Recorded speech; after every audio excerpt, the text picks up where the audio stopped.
These things I have written to you who believe in the name of the Son of God, so that you may know that you have eternal life. Hello everyone. Welcome to Global Bible Reading. Let's dive into the letter of 1 John chapter 5, beginning from verses 1 to 21. Everyone who believes that Jesus is the Christ is born of God, and everyone who loves the Father loves his child as well. This is how we know that we love the children of God, by loving God and carrying out his commands. In fact, this is love for God, to keep his commands, and his commands are not burdensome. For everyone born of God overcomes the world.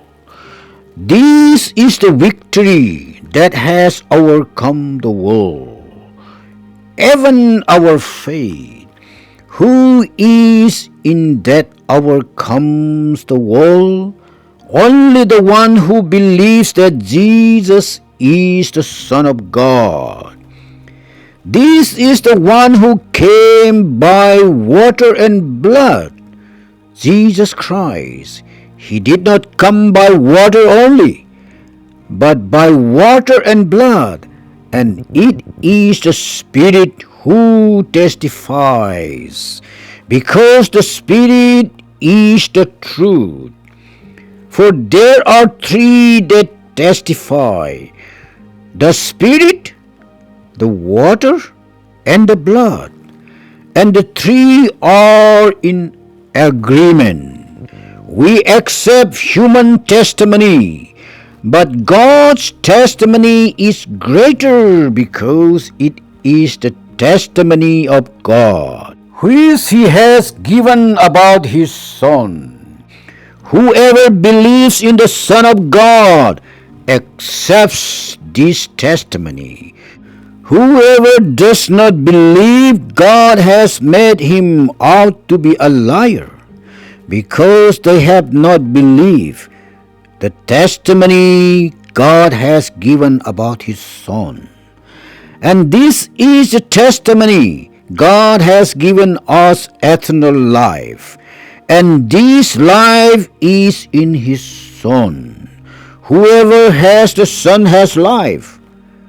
Whoever does not have the Son of God does not have life.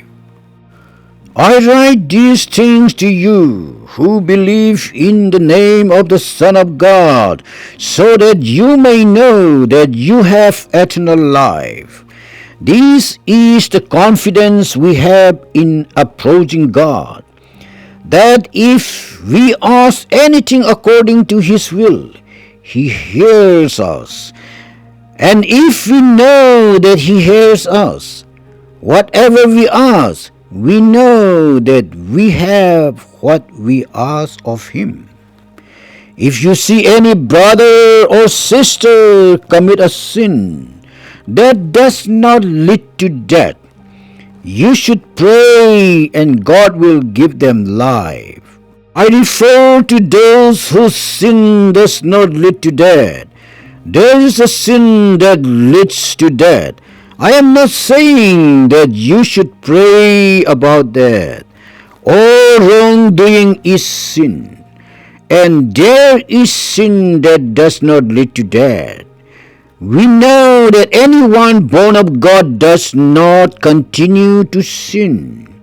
The one who was born of God keeps them safe, and the evil one cannot harm them. We know that we are children of God, and that the whole world is under the control of the evil one. We know also that the Son of God has come and has given us understanding, so that we may know him who is true, and we are in him who is true, by being in his Son Jesus Christ. He is the true God and eternal life. Dear children, keep yourselves from idols.